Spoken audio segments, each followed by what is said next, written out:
see, to be fair to Adam Idah, he stepped up this time last season, didn't he? I think it was only a couple of days after that he responded with 2 penalties against Hibs to get himself off the mark. And he went on to prove to be a right big game player. And for me, there's suggestions that's happening again. You know, the last week, certainly down at Aston Villa. Again, another typical striker's goal against Motherwell on Sunday. I have no doubts that Adam Idah is a Celtic quality centre forward. The problem is, does he have backup? We know there's plenty of goals on the wings, but if something happened to Adam Idah, would Celtic have enough in reserve to get through the rest of the season?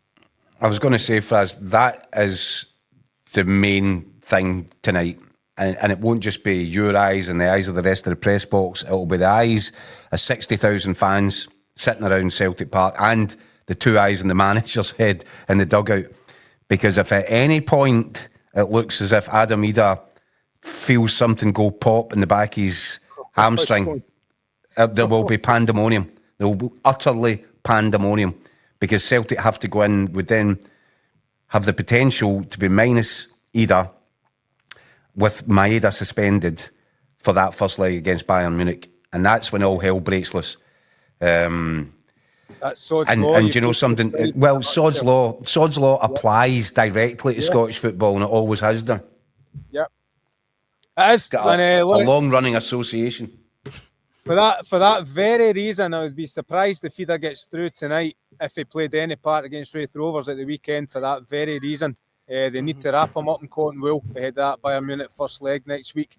But I think it's too important. Do you think they might not start him tonight, Fraser, because of that? No. What I'm saying is I think he'll definitely start tonight, I would think, because it's important to get that 13-point gap back established. But Saturday's Scottish Cup tie against Wraith Rovers, I'd be surprised if he played any part in that for that very reason.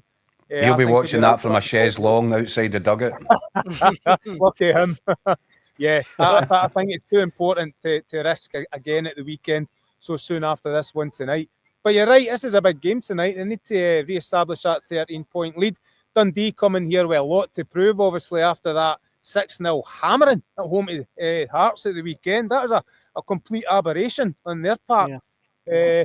Tony Docherty took full responsibility for it, but at the end of the day, it's his players that have delivered the performance. So they'll be coming here looking to make amends for that, and there'll be a lot of eyes, not just on Adam Idah, but on Lyle Cameron. Probably some Rangers fans try to tune in to see how he performs on a big stage here against Celtic, now that he's agreed that pre-contract to move to Ibrox in the summer. So it'll be interesting to see how Lyle Cameron performs here tonight. He certainly looked the part in the 2 games at Dens Park recently against Old Firm. Tidy wee player, I like him. Yeah. See, just in the comment section, guys, I'll get both your take on this. Easy Man saying, I really don't see the problem with not getting a striker. Maeda can fill in. Jota takes the left wing, backed up by Schlupp, who covers the left-hand side. I mean, Keith, do you see, does the argument hold any water that, look, Celtic could sign Mbappe, they're not going to beat Bayern Munich. They're going 100%. to win the league. They're going to win the league. Why be held to ransom in January, and why not just wait to the summer? Does that hold any water to you?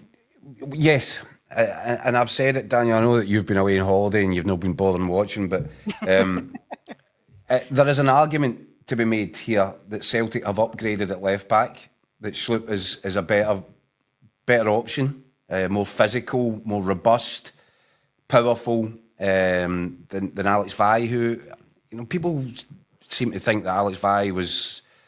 I felt he got a lot of praise for not a great deal of apparent reason.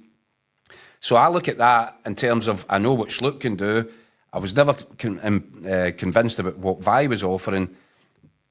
There's a caveat that Schlupp hasn't played for, I don't know how long, I think it's about a year since he's had a start at Crystal Palace. So what kind of condition is he in? But all things being equal, I'm going there. I think that's an upgrade.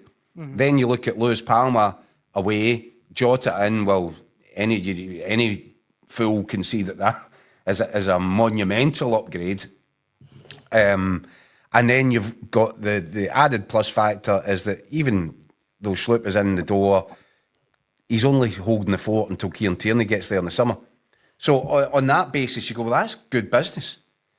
But it's just not as spectacular a window as it looked as if it was going to be when Celtic thought Kieran Tierney would be back up the road in time for this game tonight. And when they general assumption, of which I was guilty of making as well, was that there would be a striker lined up. Mm-hmm. And we all know that Kyogo has been unhappy for some time now. It wasn't just this window. The club were aware. Therefore, they should, if they're doing their work properly, have something lined up. And that's what's antagonised the Celtic fans here. Is Brendan Rodgers thought it could be done. The fans expected it to be done. And I'm afraid the board are going to have to take their dumps on it. There should have been an element of, not an element, there should have been forward planning. Mm-hmm. It should have been put in place. And I totally agree. You can sign Mbappe, one or two others, you're probably still going to struggle to get past Bayern Munich. So, therefore, what's the big deal? I still think Celtic get domestic treble. I hear that argument, but I think where Brendan Rodgers will be looking at it is, well, that's fine, that's all well and good. I've got Champions League qualifiers to prepare for in the summer. Yeah. When am I going to get a striker? I think Brendan Rodgers would have wanted that work done now to whoever it was that was being identified for the position to come in and get a good 6 months into his legs and under the table at Celtic before going into what are invariably the most important games of the season, right at the start of the summer. Yeah. Fraser, I know you'll have your Keith, a punter has just walked by me and held your face up on his phone. He's watching live. Shout out to the big man.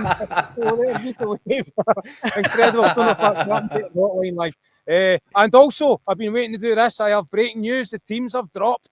Waiting to do this. Right, so you got your answer. Rida starts through the middle. Kieran Tierney left back. Sorry, no.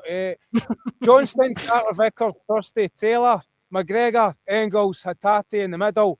Jota in for the start on the right. Wow. Ida through the middle. Maeda on the left. He's gone strong as anything. Yes, it means business tonight. Jota's Celtic Park homecoming, Fraser. Can you see anything other than the Celtic one? No, to be perfectly honest. And look, I detest this thought process that they could sign Mbappe and not beat Bayern Munich. What is the point in turning up? You're saying Celtic can't get a result out there next week against Bayern Munich? Of course they're underdogs, but for goodness sake, they've invested, £34 million in the last two transfer windows. Scotland can beat Spain at Hampden. Scotland can hold Portugal at Hampden. It's time we started having a bit of belief in our clubs as well. Much you sticking on it, Fraz? Nothing. Fraser, I know you have your pre-match duties to go and do. We'll let you go. Thank you so much for joining us in the Hotline Live. Go and try and catch up with that punter and get his take on Keith just generally. That'd be good. No, don't bother. Unlikely to be positive. Okay, lads. Cheers. Cheers, Fraser. Enjoy the game. Fraser Wilson there from Celtic Park. Sheena, just to round up on this, Keith, saying if we don't win the treble, the board have to take the backlash. I mean, Sheena, I don't like that. Because what we're living through extraordinary times right now where people think, well, if we don't win the treble, it's a disaster of a season. I know. Winning the treble used to be the height of people's ambitions. Winning the treble wasn't an ordinary thing that you just rattle off. Now, I get it that Celtic have raised the bar to that extent now that fans genuinely will look at it and say, well, if we don't win the treble this season, that's a bit of a disappointment. That's an astonishing kind of state of affairs, but it speaks to and it points to the extent of the domination and how well Celtic have been run as a football club over this past period, where the minimum requirement when you start the season is to deliver a domestic treble. This thing that used to be like a holy grail, like almost impossible, is now the minimum.